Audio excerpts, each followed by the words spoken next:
Hi everyone, ito po ang aking mensahe para po sa Christmas, para din po sa inyo na sa isang history ng ating mundo, ipinanganak si Kristo, the Word became flesh.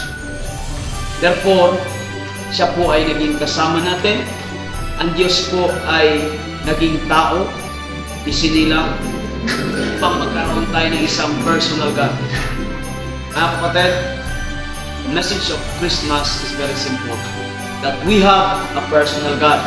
Personal na malalapitan, personal na maaasahan, personal na masasandalan, personal na mahingian, at higit sa lahat, personal na pinili tayo upang tayo ay ligtas mula sa ating kasalanan.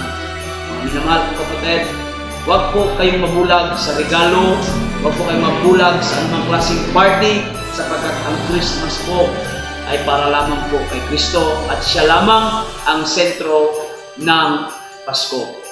Nawa po magkaroon kayo ng isang mapagpala at pinagpala pa na Pasko dahil kay Kristo. Merry Christmas po. God bless.